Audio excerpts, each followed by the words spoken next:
And we are rolling. So, welcome to the No BS podcast. I'm your host, Liam. And then we have Maria. And then we have a special guest today, Tim Petrey. Pretty cool. He's kind of involved in a lot of different things. Biggest accolade, I think he just got nominated in the top 200 CPAs in America, which is a pretty cool accomplishment. Super cool. Anytime you get your name mentioned in Forbes, It's crazy. it feels pretty cool, especially in Youngstown, Ohio. Oh, definitely. So obviously, Tim is an accountant by trade and involved in a lot of different things. So that's what we're going to kind of talk about today. Get his feedback, get his thoughts, his perspective on things he's learned in the industry. So, Tim, why don't you go to give us a brief story of your background and how you became who you are today? Wow. Okay. So we start professional, personal. How deep you want to go you wanna here? go. However you want to go. Well, I'll give you the professional side of things. I went to Youngstown State here in town. Okay. Graduated in 2009. Started my career in accounting in 2008. Got out of school. There weren't a ton of opportunities around here. It was the peak of the financial crisis. And was going to leave. I had an opportunity to leave to go to Washington, D.C. and take a job.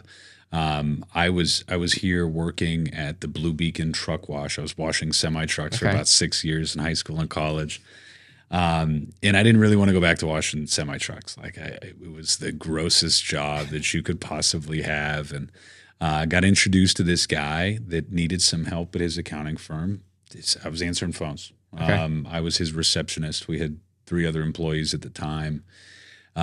He was kind of at the tail end of his career and was just overwhelmed with a ton of work to do, and started working with him, and we hit it off. And I got to the end of my 6 months, and I looked at him and I said, "Listen, man, I don't really want to leave. I'd love to stay here." And he said, "Well, I was thinking about selling the business, and I'd like to continue working with you and seeing if we can figure something out." So fast forward a few years later, I had started to buy into the business.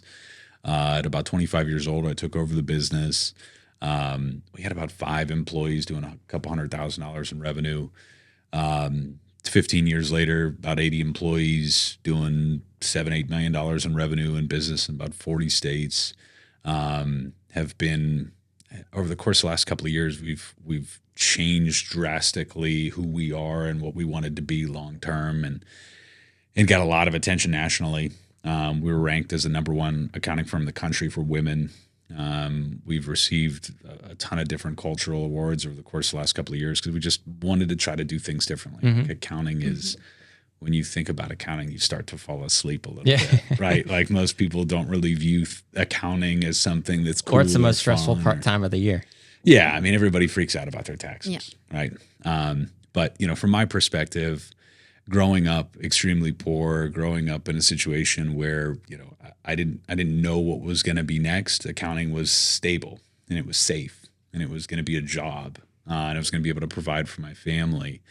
Never in a million years that I expected to turn into something like this. We've since joined a private equity group that's backing accounting firms across the country, and we're one of the most rapidly growing businesses in our industry that our industry's ever seen. So it's just been a wild ride, and I think it hasn't been that long since I was washing semi-trucks. So Yes. I'm extremely grateful for every opportunity that I've had, and try to continue sharing the story of what we've built and where we've came from, and the things we've been able to accomplish by just being good people and doing the right things. So in that journey, what has been something has really hit you as this is what I'm meant to do?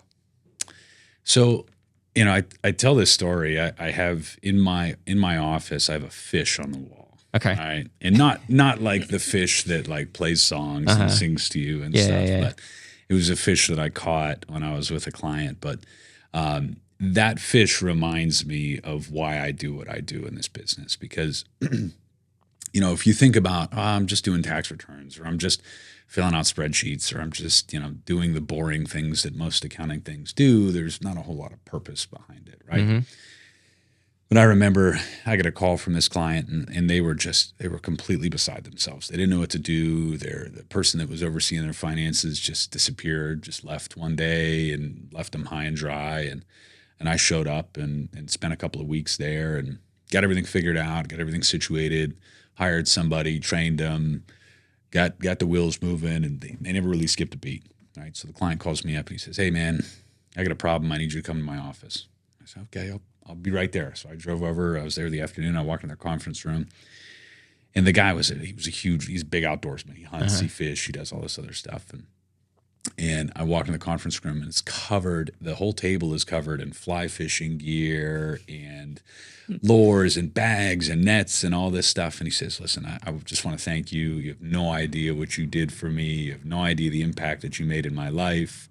I want to take you on this trip and take you fishing." And like, I wasn't really into fly fishing. Like I love being outside, but I had no idea what I was doing. Right. So, I get out there and this guy's just catching fish all day long. And I finally catch a fish and he says to me, he says, "We're keeping this. We're going to go get it mounted for you. We're going to go get it just something for you to remember this moment, And I still do on a regular basis. Like cool. I see that thing and it just reminds me of like, there is purpose in what you're doing. And you have to have the right perspective in anything that you're doing, whether you're capturing beautiful moments in people's weddings or people's lives, or you're taking that stress out of people's lives to simply file a tax return. It's your choice in how you look at it. Yep. So now going off of that, your employees, how big is your company at this point? So we have 75 people at our group at HD Growth Partners. We have about 1,500 employees total in our entire platform across the country. Now, how do you go about finding people? What's kind of been your onboarding process with all of it? So, Field of Dreams, familiar with the movie? I'm a firm believer in that theory when it comes to hiring and building a great group of people, is that if you build it, they will come. Right? If you build a place where people can build a career that is meaningful and relevant, they're going to find you. Good people will eventually show up. You got to find a good way of telling that story. You got to make sure that you're explaining that to people, and the way that you interact with your clients and your community and everything that you do, and people will naturally gravitate to that.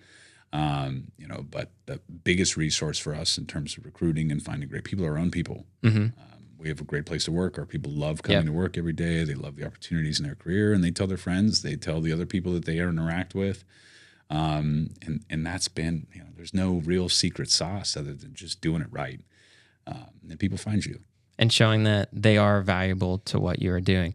I know I've gotten to experience it firsthand from going to an event that you put on for your staff. I heard all about this event and how amazing it was. Yes, which I've never really got to see very much.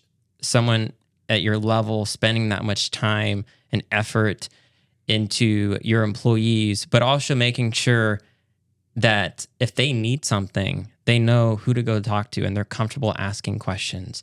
Yep. And what kind of steps did you go into to figure that whole system out of being that my employees, they can ask someone that, like a coworker, and they know they're going to figure things out together. It's not just them.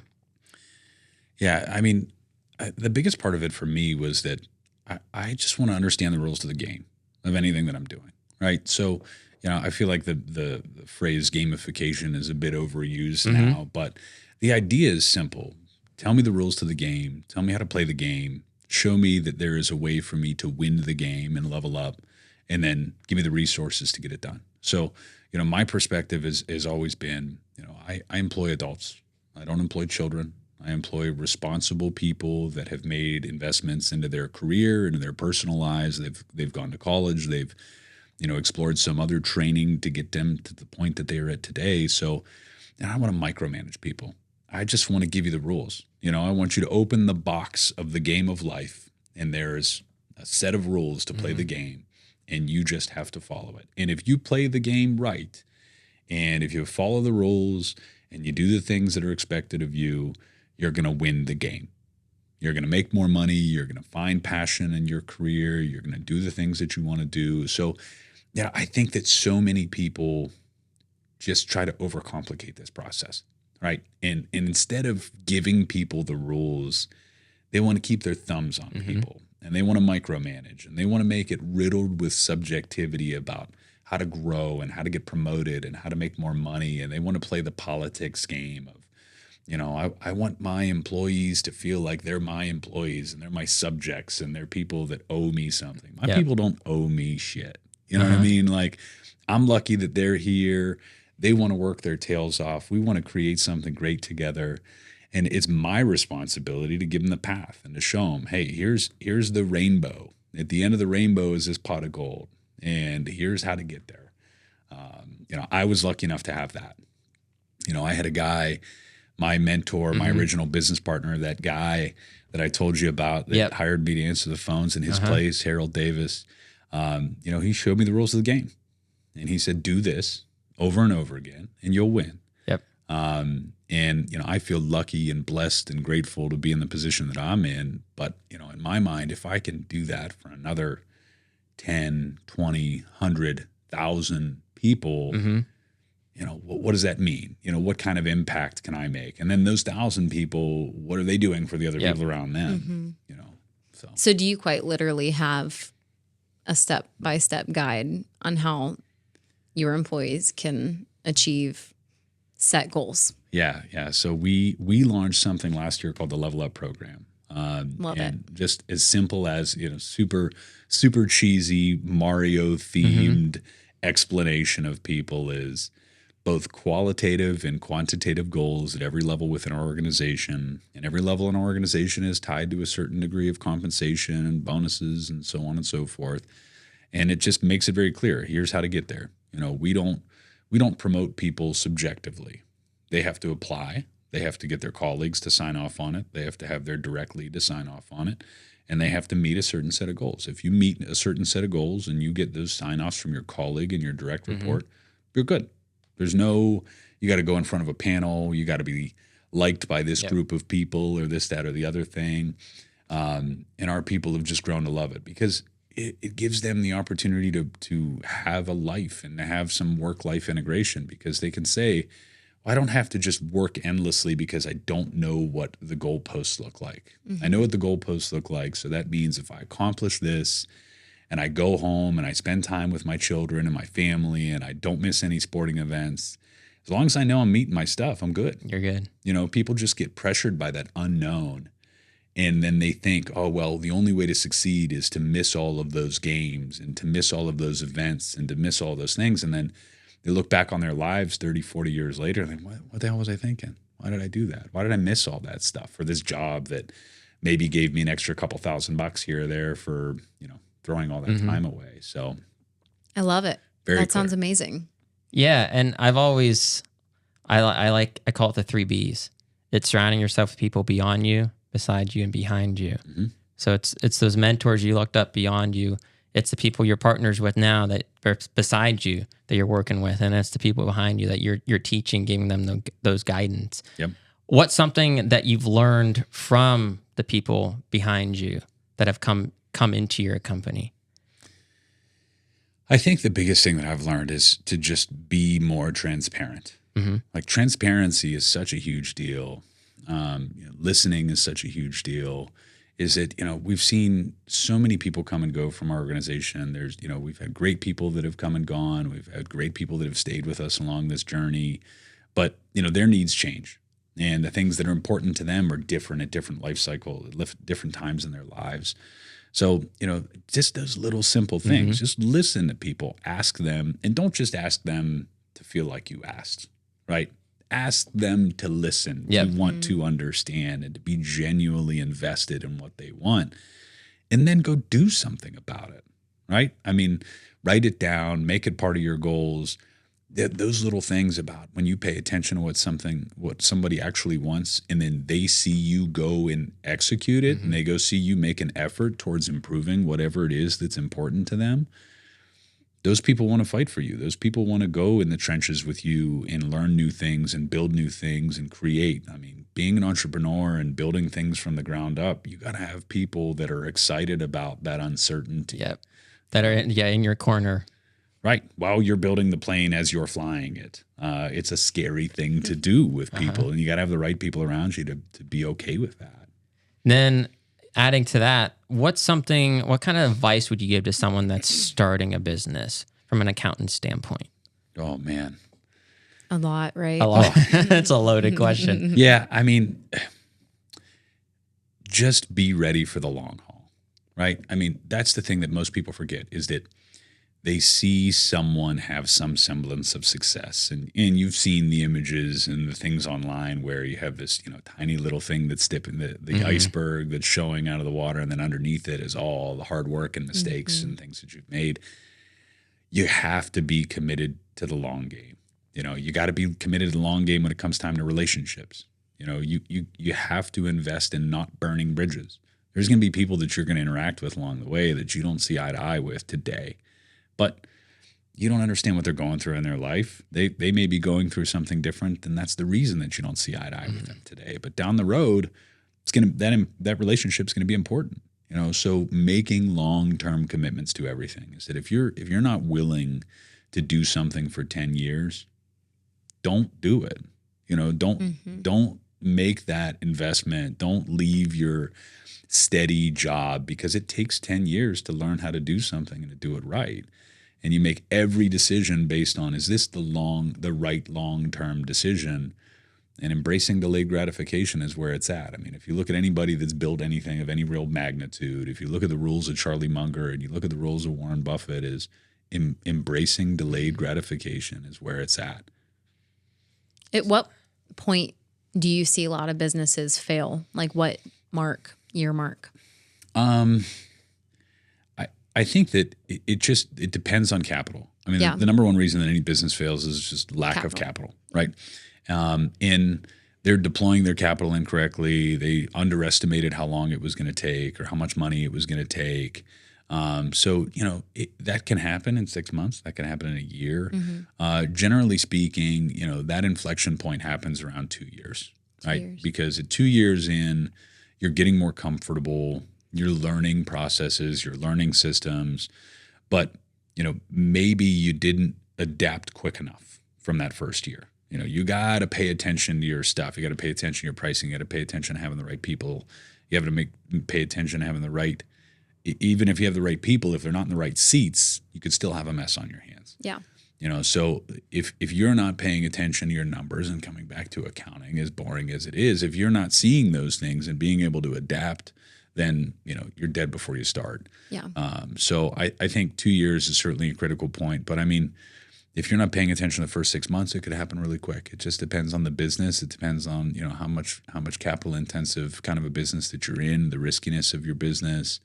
You've got companies that you can kind of put on somewhat of a cruise control, right? You've got insurance businesses that have a recurring revenue model that you're not going to really feel that pain for a longer period of time, right? Or you're going to have a restaurant where if you do it wrong in your first 2 months, you may be dead then. Yeah.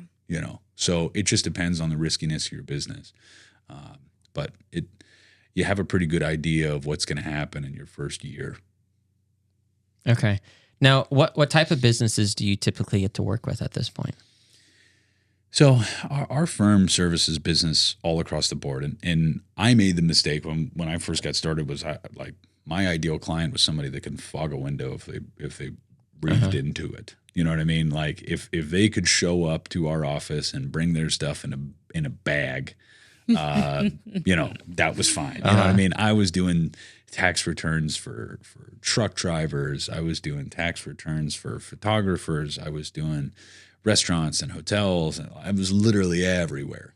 As I've progressed, I've done a lot more in the service business. I spent a lot of time in the hospitality industry, restaurants, hotels, things like that. Where I think that I have found my sweet spot with a lot of people is, two areas is the succession planning area, where we've got people that are handing over their businesses to the next generation, either their family members or their leadership team that they have at their organization, or a lot of those service-focused businesses. I'm a firm believer in, the Disney model, the Chick-fil-A model, is that if you are providing that high level of service, then you'll be able to compete. And that's the only thing you have as a small business, because you'll never compete with Amazon and Home Depot and those places based on convenience. You got to sell service. Definitely. So as you found your ideal client, how have you been able to delegate and be okay delegating it to your people on your team? How did you get to the point where you're okay doing that? Boy, it's hard. I'm sure you're still figuring it out right now. It's one of those things that you underestimate how difficult that piece is. I think, you have to have the right people, and you have to have the right people in the right seats, right? Once you have the right people and you have the right people in the right seats, and this is a good to great theory, right? Is once those things happen, delegating gets easier. What most people make the mistake of when it comes to delegation is they hire people, they aren't the right people, and they delegate to them. And it doesn't work. And it fails. And then they say, well, I'm never doing that again because it failed, right? Not realizing that it was your fault. You hired the wrong person and or you trained them incorrectly. And then you delegated to them. Congrats to you for making that effort, but it failed because of those things, right? So, the whole learning process of delegation takes time.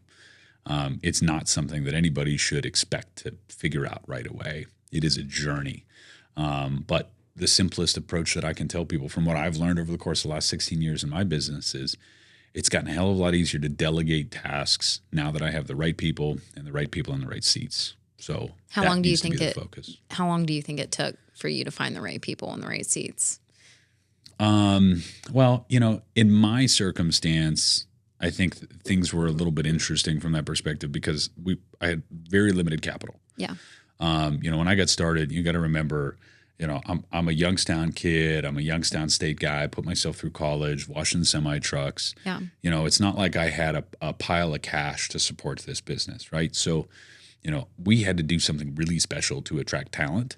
We had to do something really special to attract clients because, we were in an industry where we're competing with companies that have been around for 100 years. We're competing with companies that have these big, giant, huge offices and they all drive nice cars and they have their fancy suits and this, that, and the other thing. And then you got me, this kid wearing a pair of Jordans and a backwards hat at the office. And people are, what you the hell still is going are. on? I love it.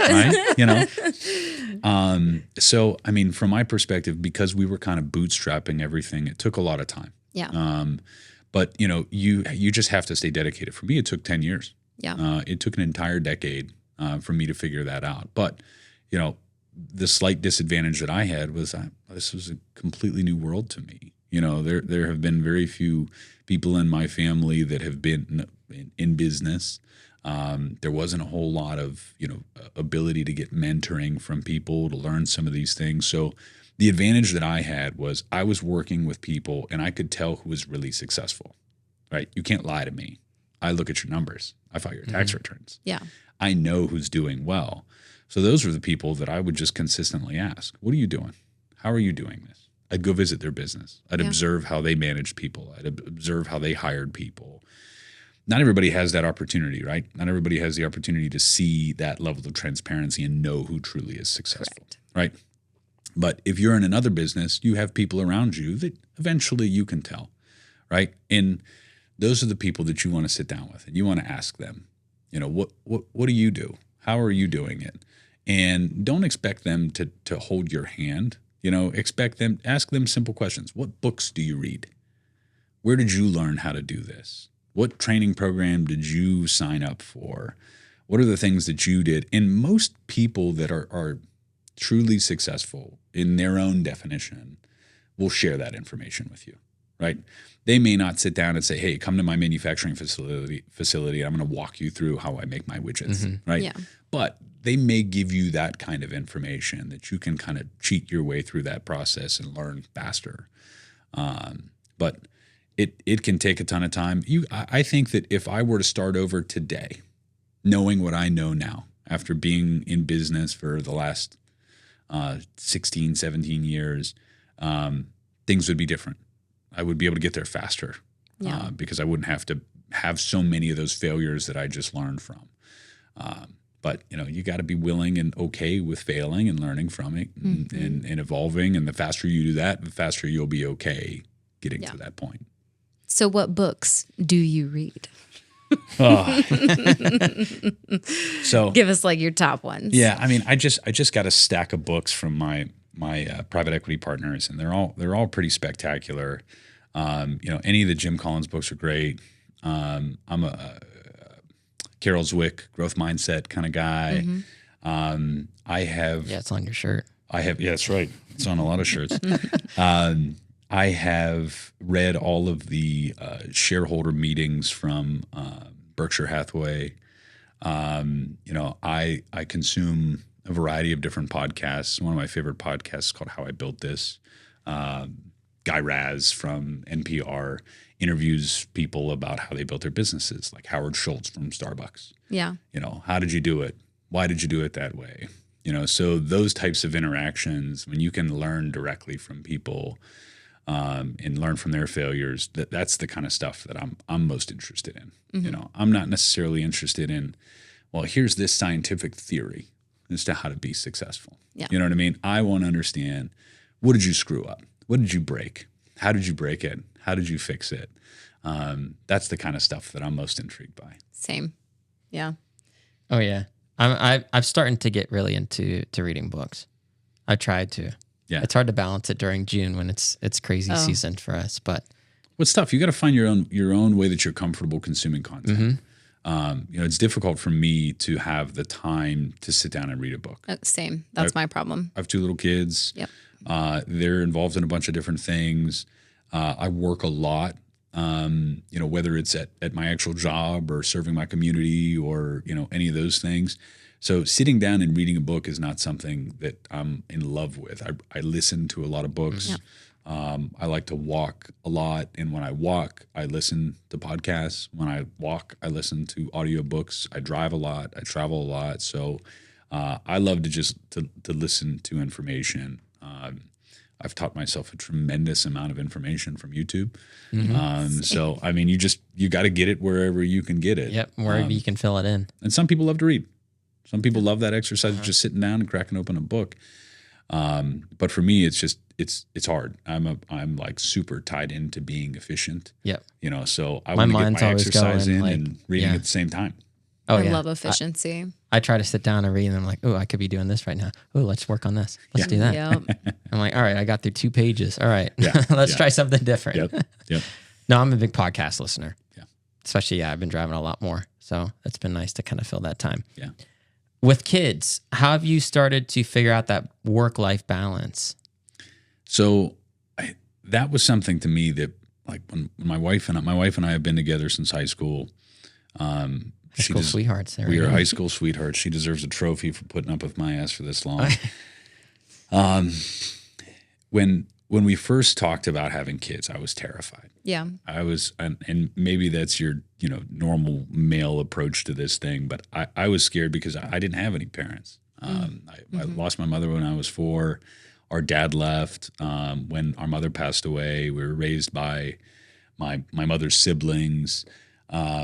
And so for me, it was like, I'm just figuring out how to take care of myself at this stage in the game. So to bring a child into that mix was just mortifying to me, right? So my wife is an amazing mother to our children, and I didn't really realize how amazing she was until we had children, and I get to watch her do the things because I didn't have any thing to compare it to. Yeah. You know what I mean? So as I'm watching all this stuff happen, I'm thinking to myself, boy, time is moving quickly. And I'm lucky enough, again, to be interacting with people that have found some success in their businesses. And again, I can know whether or not it's been real success.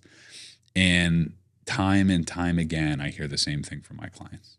Time goes by fast. Time goes by fast. Don't forget about it. So it's been pounded into my brain at that stage, right? So a lot of people that work with me have heard me talk about, 18 summers. You have 18 summers with your children. You have 17 summers with them. You have 1 summer collectively over the rest of their lives. So we're super attentive to that. And when we were first building the business, my wife and I had somewhat of an agreement where I understood that I needed to do it now, because when my kids were old enough that they started to miss me and they started to actively notice that I was not there, it was going to get really hard to continue grinding at the level that we were grinding at. So, I had a pretty clear goalpost in mind. And I said, hey, listen, by the time that I'm 40, I need to make sure that we're good. I need to make sure that I don't have to work like this because I want to be there. I may lose out on some of those early summers where, the kids don't really remember growing up, but like I want to be there for those core memories, right? I want to be there from, 8, 9 years old until they're 18 years old. And I want to fill those core memories up with things that they got to do with their mom and their dad. So that's been a huge priority for me as we grew our business. And that's what just kind of motivated me to continue working the way that I did. I mean, from 2018 through 2021 was basically 7 days a week, 365 days a year. Not an exaggeration. Yep. It was whatever needed to happen to get to that point. But the motivation was you're going to be able to enjoy your life with your kids if you do this. So waking up every day and grinding until the wee hours of the evening, that motivation was your kids will be thankful that you did this. They don't know what's going on now, but they're not going to have to miss you because you're going to be gone all this time if you put in all down the road. They're going to see dad was there. Yeah, they will for sure. Which that's a pretty cool approach. Yeah. And you say that, and everybody always says that time does go so quickly. And I feel like time does go so fast when we're speaking in terms of like our family and our kids and raising our kids. But on the other end, you can grow so much in such little time. And really our kids grow so much in such little time too. So it kind of does correlate there. But as far as business goes, I mean, look at what you've built in just that amount of time. So my husband and I were in our 20s and we're kind of in that same mindset. Like we need to grind it out now. Yep. Now is the time. Now is the time to start a business. Now is the time to work super hard so that when we're 40, we can be there. And sometimes you're like, you feel like you don't have all this time, but I'm like, wow. And in reality, we have 10 years. Yeah. 10 years to build that. And your life can change in a year with one little thing. Yep. It doesn't take much. No, it doesn't. So that's very inspiring. So somebody told me something that I thought was really cool. Obviously being a financial mind, I understand compound interest. Okay. And Warren Buffett says that compound interest is the eighth wonder of the world, right? Is if you understand compound interest, that it is something that will change your life. It will change your path in terms of financial security and financial freedom and all those things. But if you take compound interest and you apply it to your career and you think about, if I'm going to put in the time, when's the best time to do it, right? If you put in that time and you think of it as an investment, and you think of it as if I start investing when I'm 20 years old and I'm putting this money away and it's going to grow, and then my growth is going to grow on top of that. And if you apply that same theory to your career, whatever your passion is, and you do that in your 20s and you don't wait until your 30s, that compound interest related to your career and the trajectory of your growth and your earning potential is the same theory of compound interest as it applies to financial instruments. So, and that was something that, I looked back on now and said, oh, well, I started college when I was in high school, and I started my professional career really early, and I skipped that whole part of life where I just like screwed off for 5 years. And, at the time that sucked, and that felt like, oh, well, I'm missing out on this, that, or the other thing. But now it's an entirely different situation, right? I see that value of that compound interest investment into myself, into my career in my early 20s. So, I do my best to tell our young staff when they're coming in the door, when they're graduating college, now is the time. If you put it in now, if you get dedicated, you go all in on this today, that investment into your own career is going to compound, and you're going to be so far ahead of your colleagues and the other people that are your age by the time you get to your 40s. Like they're never going to catch you. I mean, it's you, Liam. I mean, this is the stuff, I know. Man. You're Put him on a starting young. pedestal, You're do grinding. You're going to look back on this 20 years from now, and you're going to be sitting next to somebody else, and you're not going to be grinding your tail off, and they're still going to be grinding their tail off. And be like, I wonder how Liam did it. Well, he started when he was 12. Yeah. I mean, you started super young. And how old are you now? 25. 25. And look at what you've done. Leaps and bounds. Yeah. Yeah. It's than- always been kind of that mindset I've stuck with for a while now at this point. It's like I can continue to grind and grow this, continue to grow and see that growth. And I've already seen a massive growth since just having Maria here, starting to delegate things out, that it's like, all right, give me another 5 years and we can triple what Bentley Studios is doing right now. Right. So much power in that. Yeah. So yeah, it's something that I'm actually giving a talk to St. Louis University tomorrow to their entrepreneurship program. Heck How fun. Yeah. So that's part of what my whole point and concept is. I like to be involved in things and explain my story and be like, there is an opportunity. Just focus on what you're doing right now and how you're spending that time. Because yeah, I didn't go out and party on the weekends, but instead I was making money and I was growing my business. Yep. And I've been able to have that step ahead. But it's like, it's that point in age where you have to accept that, all right, if I want to do this and I want to grow, I got to do it now and make that decision to do it. Yeah. Because, I mean, I was lucky enough. My brother is 9 years older than me, right? So he's just old enough where there was enough of a separation where I got to see the results of the decisions that he made, right?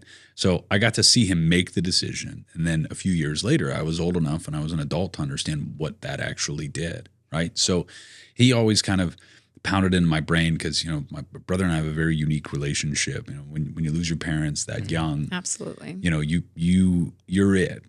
You're the one other person in the other person's life. You're their brother, you're their sister, you're your father, their mother. You know, you're everything to them, and we're both that to each other. And he was that person that continued to remind me is that you have time to fail. You start early, you have time to fail. And you know, I didn't realize how powerful that was until, you know, many years later. Because, you know, when you think about failure, you think of some finite answer. Right? You think that failure means that you're done. Failure means you're just getting started. You know, anybody that has built anything of any magnitude or impact has done it on thousands, if not hundreds of thousands of failures. Right? So starting early gives you time to fail. You learn recover, and you adapt. You learn, you adapt, you change, you get better. And those moments where you get better and better and better over the course of a period of time, nobody can catch you. Because you started early and you were willing to fail. And I've also focused a lot on that 3 Bs. It's those mentors that I look up to. I know Josh has been a big one to me. Yeah. Being able to know and have someone that I can look up to and ask questions. Also have a buddy, Nick, he's in finance. He ran the whole like financial department for Panera for the longest time. And he'll question everything down to the single cent. Yep. And be like, all right, what are the numbers behind it? How do you come to that decision? Why are you doing that? Yep. It's having those people that are willing to question, not just, hey, that was a good idea. Exactly. Oh my gosh, that's huge. What if this fails? Yep. What are you going to do? Yep. How do you come back from that? Realism. Yep.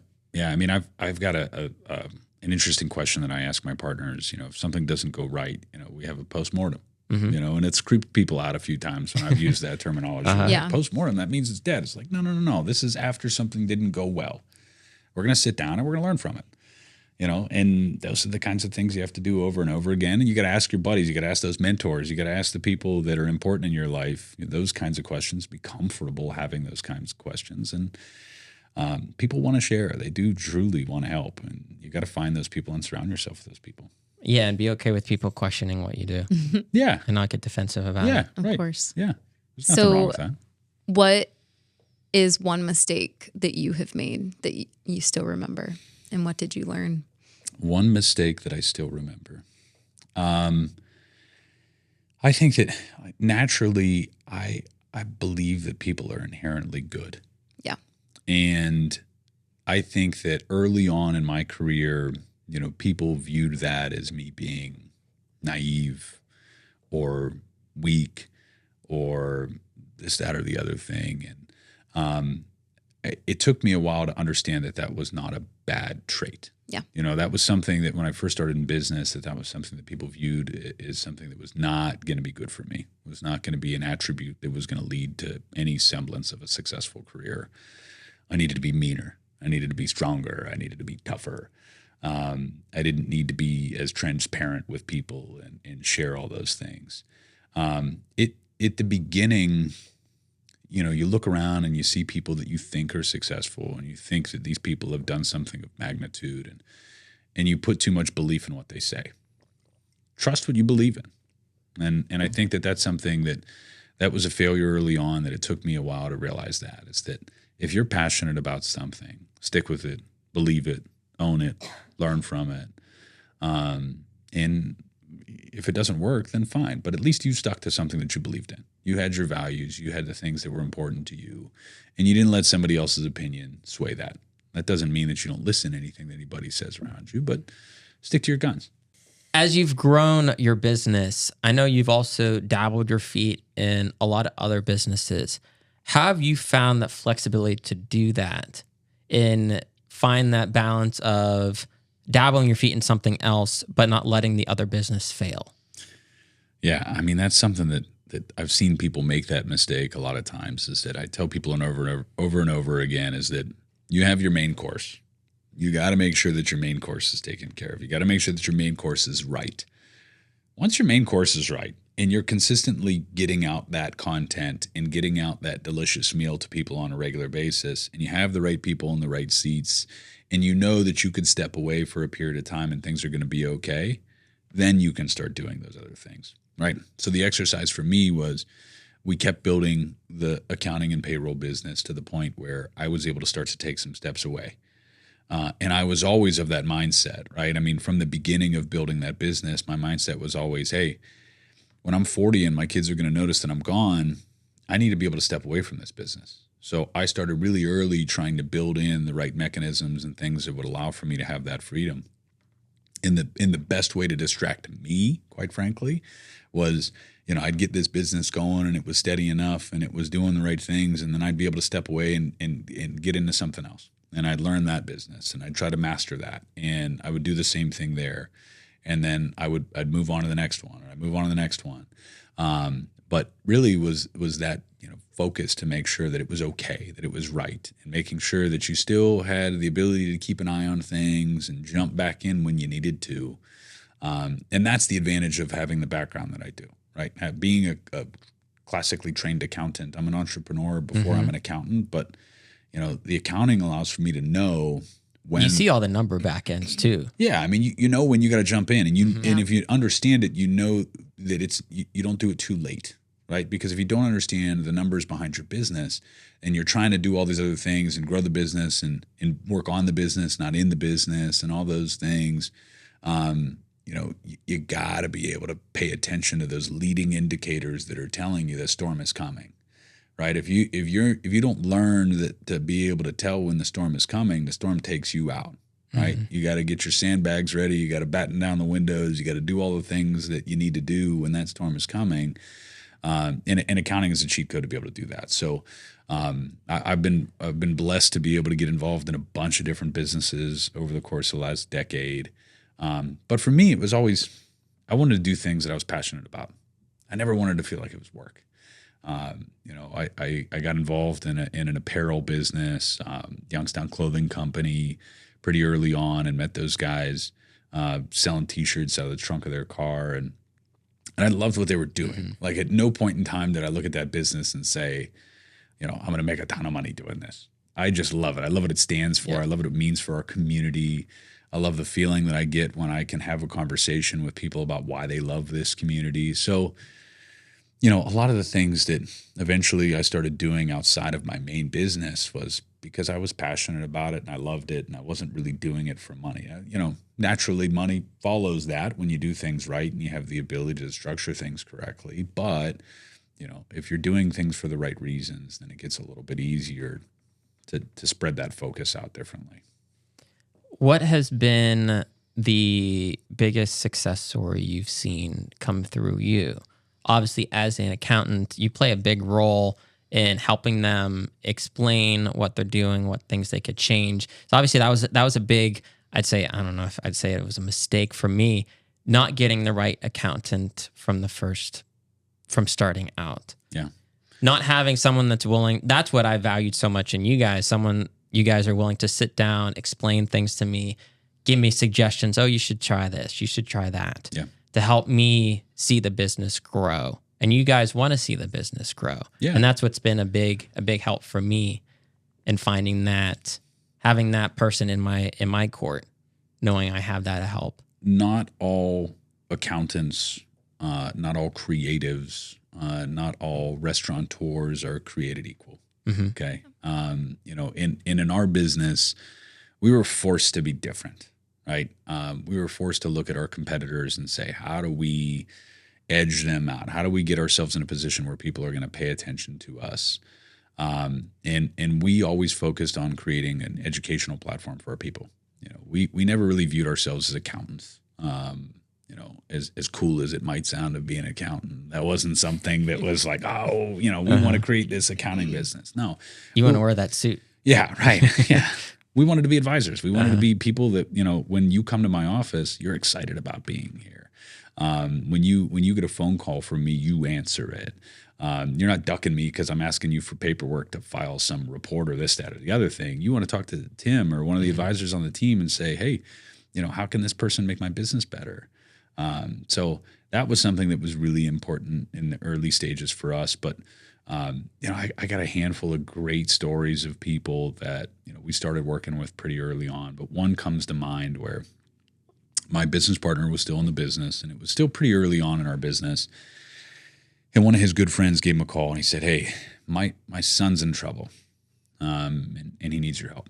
And when you get a call from a father that says that my son is in trouble and he needs your help, you know that means something different, right? Because for a dad to reach out to someone else and say, I can't help him, I need you, you know how much that means. Man to man, businessman to businessman, that's a huge deal, right? So we walk into this guy's business, and I'll never forget this moment. He was running an auto repair shop, and we walk into his office, and he's got piles and piles of papers in his office. And I didn't really think anything of it. I mean, I came up in an accounting office that was, around for some time, and there were papers everywhere and whatever. But then I started to look at the papers, and I realized that all of the papers were notices for not filing sales tax, for being delinquent from collections agencies, from attorney generals, from all of the terrible notices that nightmares of a business owner, right? And, I remember having a conversation with a guy, and he had just given up. He was hopeless. He had no hope left.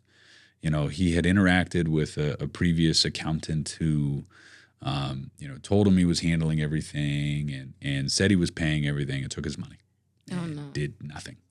And as a result, he had hundreds of tax liens and issues that are just had him absolutely glued to the ground. So as a result, there was no positive thing that he could be doing. He had to just grind every day. He had to work his tail off for nothing, basically. But once you get into that spiral of credit card debt or an issue like that with sales tax or something like that, there's no recovering from it, right? So, and I remember walking around his shop, and he's talking about fixing cars, and he's miserable. He hates it. He's like, he doesn't like dealing with the public, and he's like, these sons of bitches, they come in here, and I get my oil changed, and there's all these computers, there's all these problems, blah blah blah blah. And you could just tell that everything about that turns him the wrong color, right? And so we're walking around his place, and he takes me in this back room, and he's like, well, check this out. And he shows me that he's making these little motorcycle parts. And you could tell the minute you walk back in there, he's different. He's a different human being. His colors are different. The way that he carries himself, the way that he talks, there's maybe a little tiny bit of a smile in there on his face.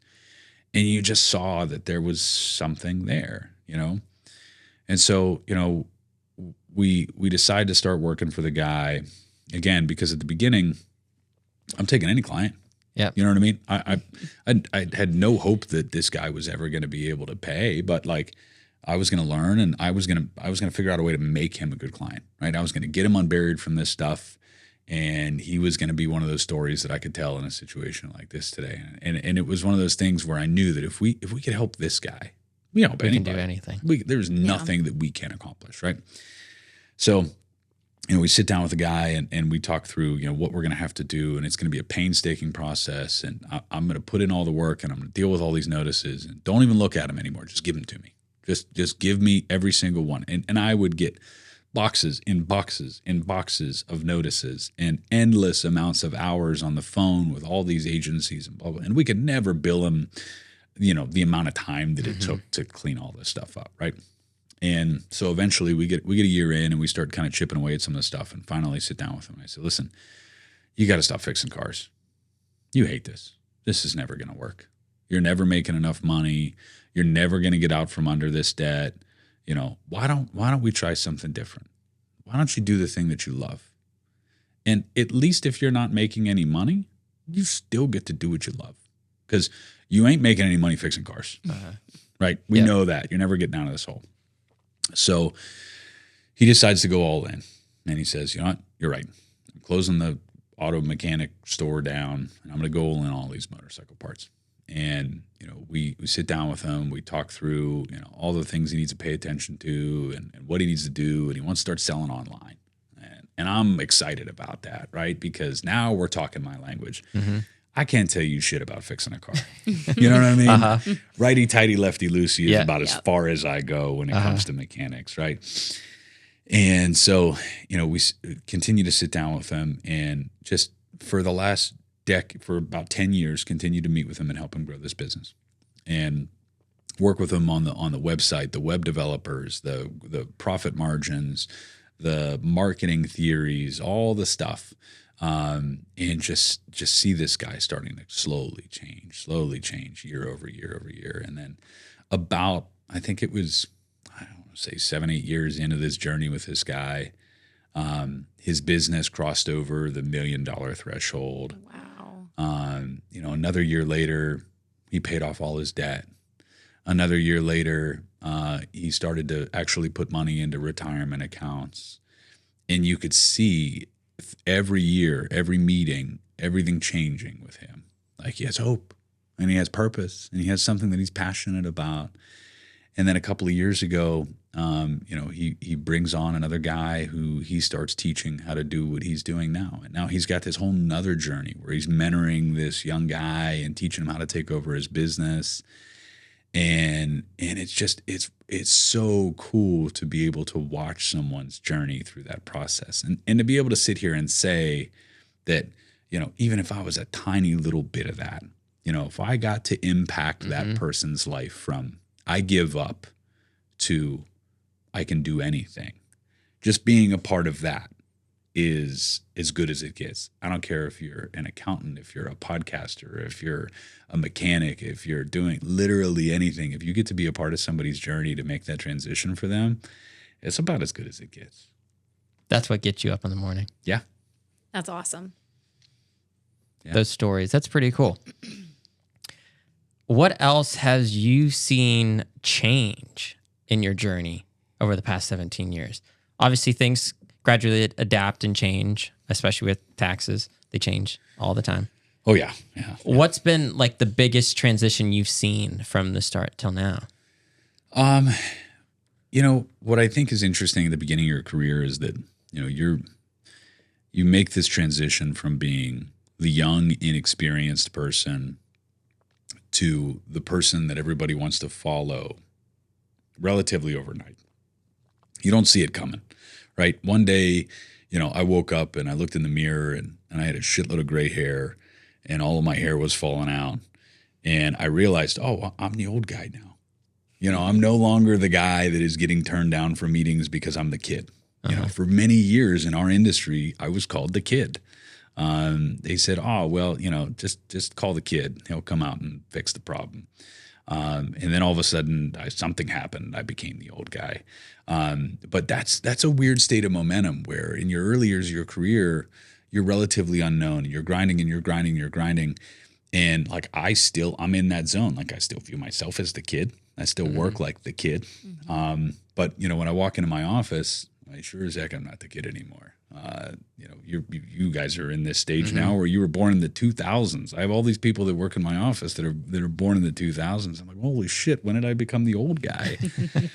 But there's that cool tipping point where, when you finally get that momentum and you wake up one morning, you're like, oh, this is what I've been working my ass off for all these years, is that it's finally that I don't have to beg, borrow, and steal to get what I want. I have people that want the product that we're offering, and to watch people go through that journey is really cool. Whether it's our friend Josh and his amazing coffee from, the tiny little shack that he was in initially, and that place was threatening to burn to the ground every time he roasted coffee, to where he's at now. I know that is awesome to watch.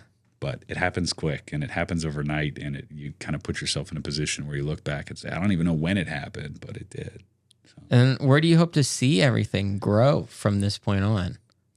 So that's a good question. In looking at things holistically and saying everything, what does everything mean at a certain point in your career, right?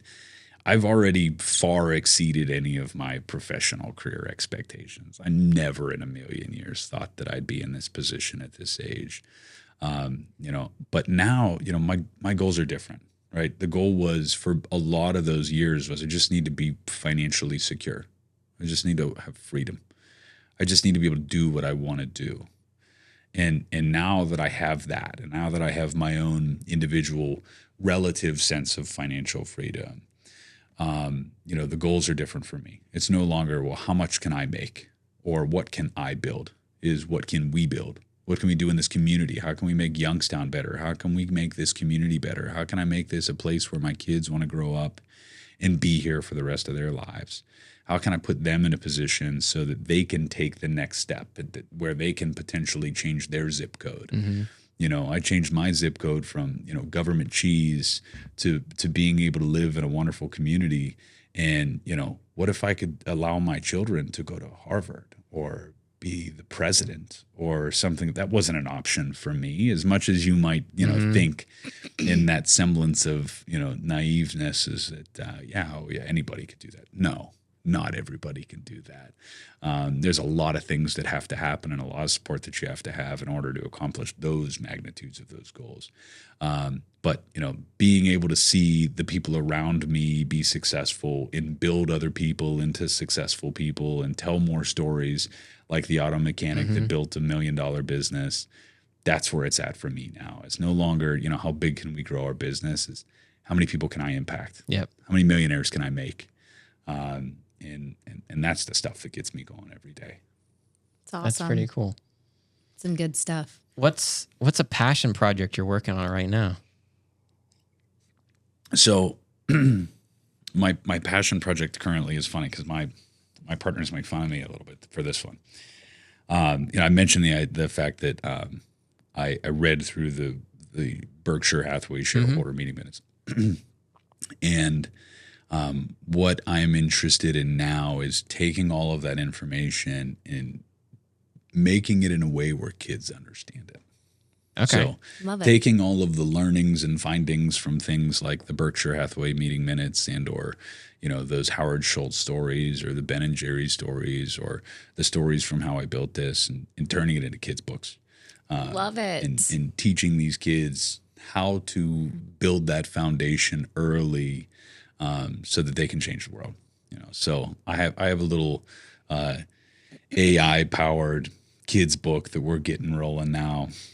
We've started, digitally scanning all of those documents and trying to get them all compounded in a way that we can produce some pretty cool content. But, my partners in our business were joked about the fact that I specifically excluded any of my intellectual property surrounding any of that when we started to do business together. I said, because this is going to be mine and nobody else's, so. Yeah. Very cool. Well, while we're on that topic too, do you feel like the lack of teaching children in their early years about finances, do you think that credits, so many people who are in debt, who struggle financially as adults? Yeah. I mean, that's a big topic, right? That's one of those things that it's more than what we're teaching our kids. individually. On a macro scale, what we're teaching our kids as a country is that it's okay to spend more than you make. Oh yeah, definitely. Right. And it's going to be fine is that, oh, well, I'll just screw this person over and not pay them, or I'll just walk away from this credit card, or I'll just walk away from this bank, or I'll just kind of have that mentality in terms of running my business. That to me is something that we should be teaching our kids early is do the right thing. And the more that you allow people to do the wrong thing, you're going to continue to encourage people to do the wrong thing. And why would I do the right thing is hard. Doing the right thing over and over again and making good financial decisions is not easy. Mm-hmm. You don't get the dopamine rush that you get by making poor financial decisions and buying a new car every year or buying all the fancy stuff for this, that, or the other. You get a dopamine hit from those things, right? You don't get a dopamine hit from driving a used Toyota Camry for a decade. You know what I mean? But teaching people the importance of financial security is a big deal. Teaching people about credit is important. But I think the way that we teach it is wrong. I think the way that we teach it needs to change, or else it's never going to get better. I think that you need to teach people that time and money are not the same. The old adage is time is money, right? Mm-hmm. Time is far greater than money. Mm-hmm. You only have so much time. You're born with X number of time units and you don't get more. So that's what we should be teaching our kids. We should be teaching our kids to be kind human beings and to teach our children how to do the right thing and to do it right over and over again and what that payoff looks like. Because right now we teach our kids to buy more shit. We teach our kids to want more things. We don't teach our kids time. We don't teach our kids the value of that. And, the earlier you start teaching that, the better quality your family is going to have. I listen, we listen to a ton of podcasts. We consume a lot of good content. I remember listening to an interview of a guy that went around and just interviewed, really wealthy people. And he had this one particular story about this guy's kids. And he had interviewed all these people and had all these great stories about how successful they were. But what he was really impressed with was he interviewed this guy's children. And they were wonderful human beings. And that's the most disappointing thing is when you meet a really successful person, then you get to meet their kids, and their kids are just jerks, right? They're spoiled, they're stuck up, they're entitled, they're this, that, or the other thing. And in this situation, he was just shocked by it. He's like, this guy had billions and billions of dollars, and his children were just far and above better than any other kids that he had interviewed in this series, right? So he asked the guy, and he said, how did you do it? What did you do differently? Why are your kids great? Why are all the other kids I interviewed assholes? And the guy gave him a pretty simple answer. He said, listen, when my kids were old enough to talk, I asked them the same question every day. I asked them at the end of the day, what did you do that was kind for someone else? And what did someone else do that was kind for you?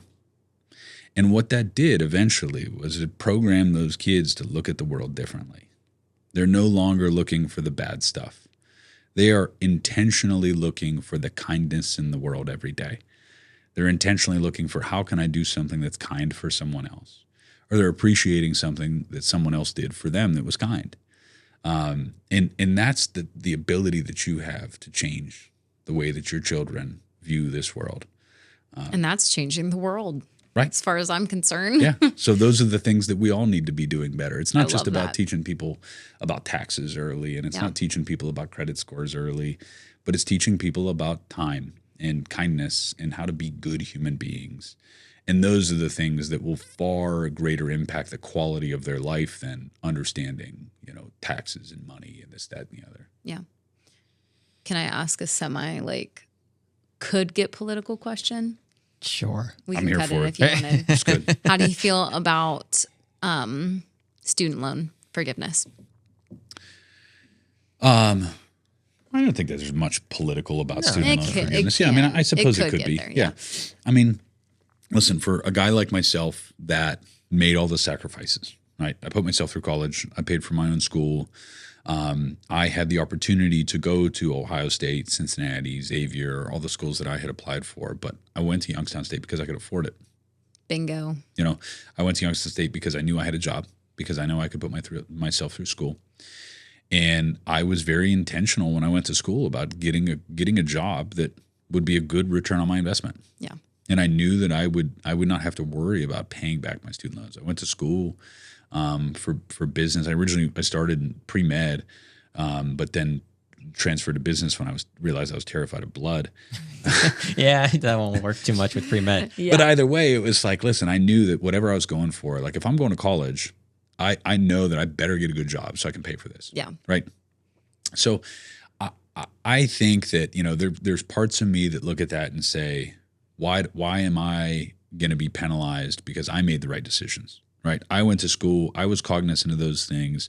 I was attentive to, hey, I need to go to school and get a job so that I can pay for my student loans. And now there's other people that don't think about that, and they go to school for, whatever degree, basket weaving or whatever, degree that isn't translating into a real job today.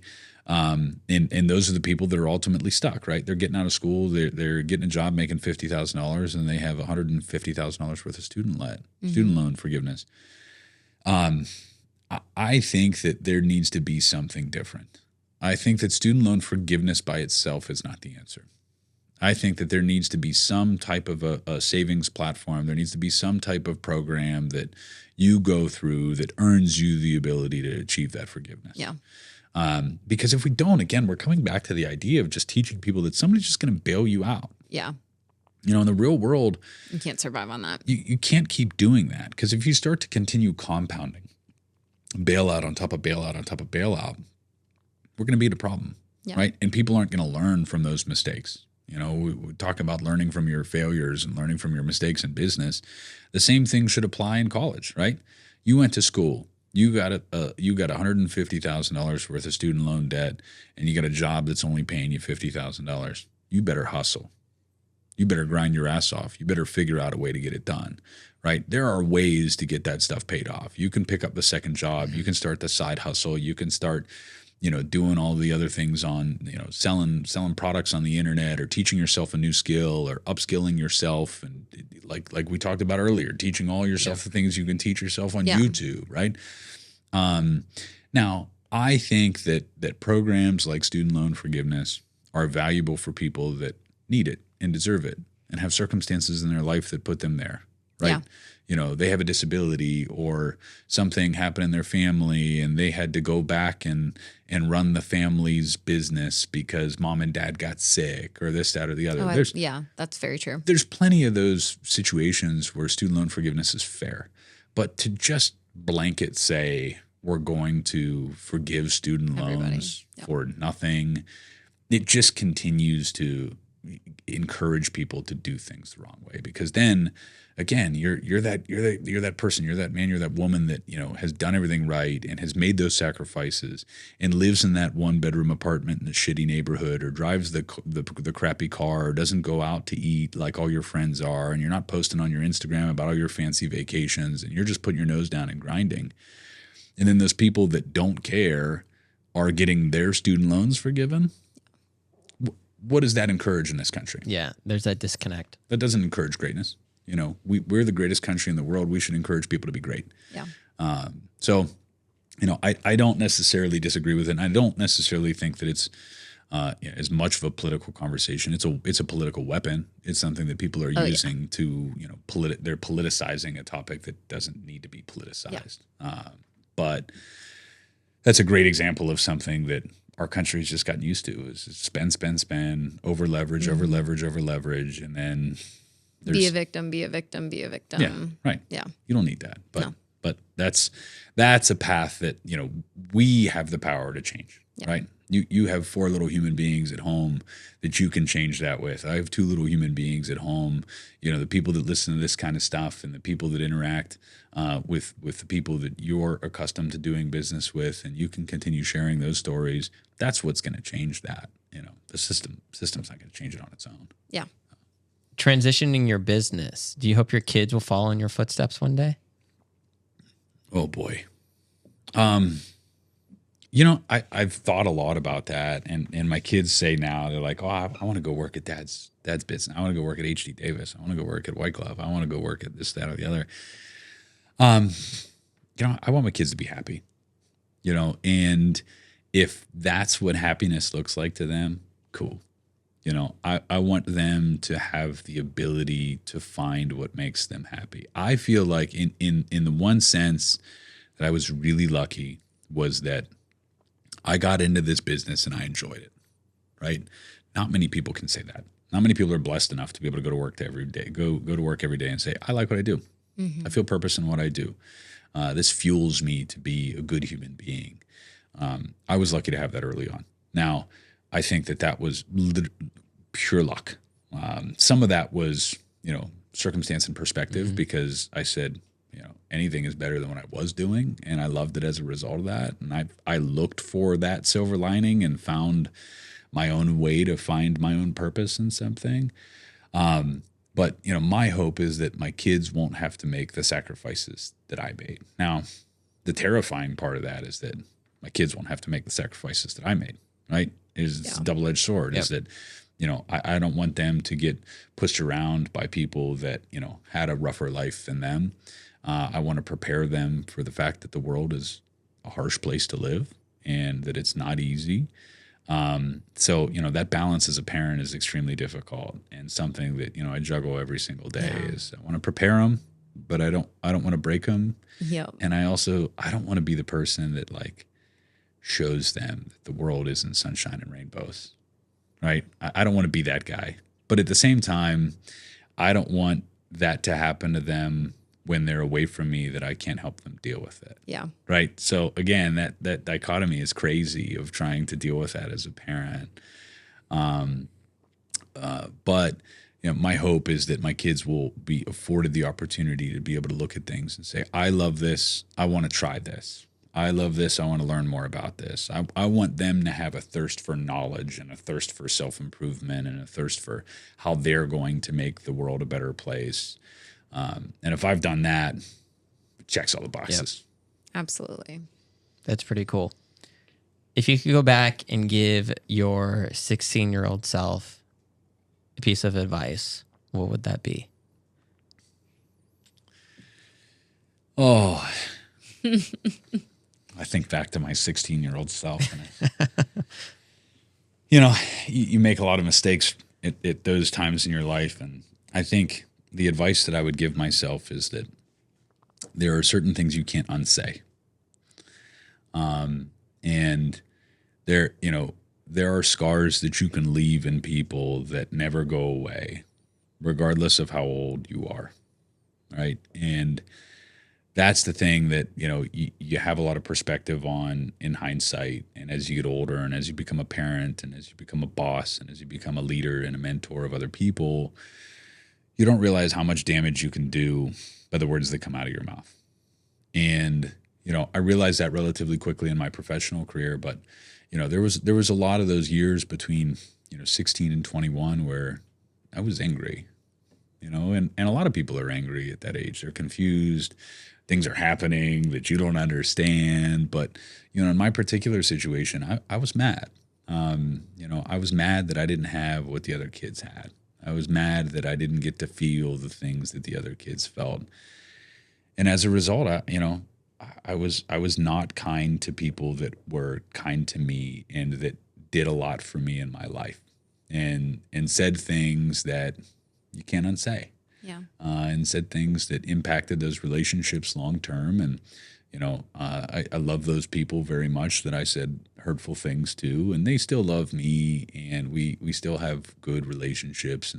But you can't put that cat back in the bag. So, my advice to people at an early age is don't burn bridges, and just make sure that you're really thinking about the words that are coming out of your mouth and understanding what that's going to mean to somebody else. How do you feel about going into debt in order to start your business? So I want to define capital in terms of what that means. It's not just money. It's also time, right? Because if you go into business with the mentality that I'm going to be able to do something quickly, you're wrong. Yeah. Right. We talk about the delayed gratification and things like that. But if you go into things and you start things out with the wrong mentality, you're toast at the beginning. because you have to give yourself room to make those failures and learn from them. So, capital is from the sense of money and of time. Getting debt in your business is okay. There's nothing wrong with it. I mean, when I started our business, I went to the bank and I got a $400,000 loan to buy into our practice at 24 years old. Wow. That was my reaction at that time, right? Was why in the hell is this bank going to do this for me, right? Didn't make any sense. They believed. Did it scare the crap out of you? Oh, it was terrifying. Yeah, I right. bet. Because I had to borrow $6,000 from my partner to buy my first house. I couldn't even afford the down payment, right? And a couple years later, I went to the bank and I got a $400,000 loan, and I didn't have shit.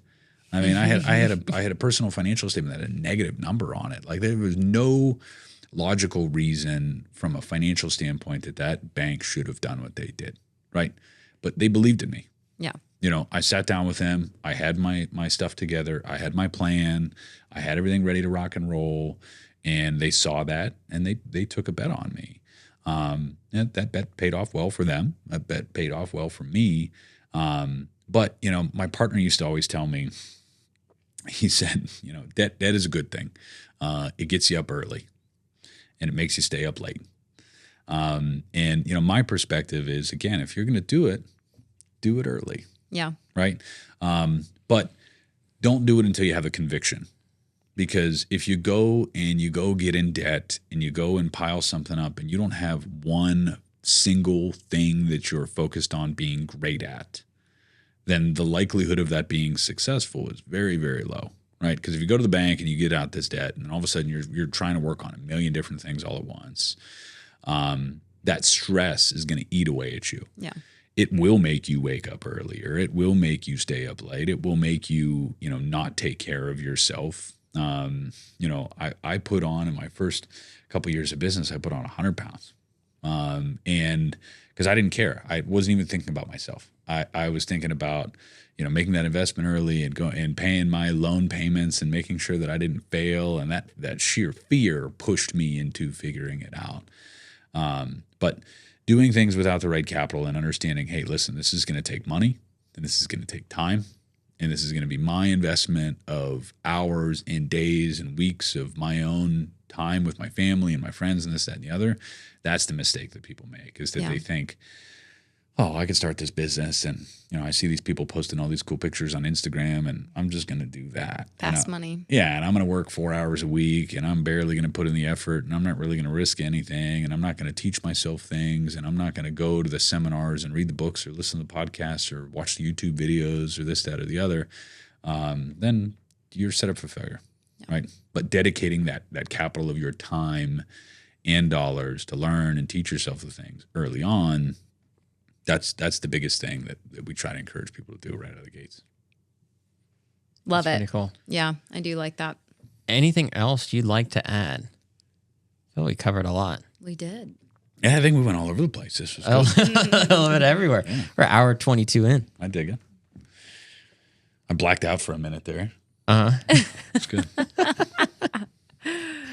Oh man. No, I feel you covered a lot of good points. Do you want to go into, obviously you're kind of dabbling in a lot of different things outside of the accounting stuff. Sure. Do you want to kind of explain a little bit of some other stuff you have your feet wet in? Yeah. That you've also has helped you from the accounting standpoint of you got to learn so many different types of businesses. Mm-hmm. Now you're like, all right, I've learned about that. So now I want to get my feet wet in it. Yeah. Ooh, so I'm excited to hear this. I've had a lot of opportunities in a lot of different spaces, primarily because of the fact that my client base was aging. Mm-hmm. So, here in Youngstown, we have a pretty aging demographic. We have a lot of baby boomers around here. So there was a lot of opportunities for me to get involved in different businesses. And, I knew them relatively intimately because I was overseeing the finances for a lot of years, right? Yeah. So, I mentioned early on, I got into the apparel business. And I got into that because, as an accountant, you don't have a whole lot of creative outlets, mm-hmm. right? there's not a whole lot of coloring outside the lines in our world. Right? Yeah. Creative accountants are like, go to jail. That's not a good thing. You know what I mean? So I needed some outlet to do that. So I wanted to learn about e-commerce. I had seen a platform that got really popular called Shopify, and I was fascinated by it. My family that raised me, my aunt and uncle that I spent most of my time with in my childhood, owned a motorcycle shop. And I watched their business, provide for their family for many years and then ultimately fail because of their lack of willingness to adapt to what was going on in the world. And part of that lack of willingness was just there weren't the right tools to do it, right? But Shopify was something that has been an absolute game changer for small businesses. Their ability to, pop up an e-commerce store and sell a product, market the product, do all the social media, track all the data, make adjustments. I was fascinated by it. So, I got involved in that business because I was passionate about the community and I loved what they stood for. But I also really loved that piece of tech and wanted to understand that better. That was one. We got involved in a promotional products business because it was something that, I saw the back end of things. I understood how the business ran. I thought it was relatively simple. I thought there was an opportunity to scale the business with the right systems and fundamental beliefs in place. From that business, I learned a lot about building foundations of businesses. And what you need to do early on and how do you have to have the right people in the right seats. I've gotten into commercial real estate as something that eventually realized that, there's only so many hours in the day. There's only so many things that you can actively manage businesses doing. And commercial real estate was something that was really interesting to me. I spent a lot of time studying before I bought my first property, though. I spent years reading and studying and understanding, cap rates and interest rates and lease contracts and the things that I needed to do to be dangerous because I couldn't afford to miss. I was in that position where when you start out with less than zero and, you took a big piece of leverage at the beginning of your career, you can't afford any misses. They all have to be at least a single because if you strike out, you're done. There was no falling back on anything. There was no trust fund. There was no rich family members that was going to bail me out if something went wrong, right? So commercial real estate was a great way to learn. We've accumulated a fair amount of properties here in this community as a result of just doing the fundamental things correctly.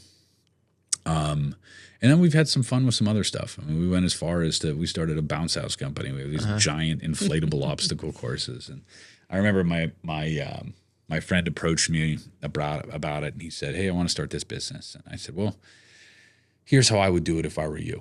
Don't just do what everybody else is doing. Do something better. Do something different, right? You look at McDonald's and Chick-fil-A, and I think it's the funniest thing when if you're lucky enough to be in part of the country where you've got a McDonald's and a Chick-fil-A next door to one another, just sit in the parking lot and observe." The crickets at McDonald's and the steady flow of traffic at Chick-fil-A, right? And they're offering a similar thing.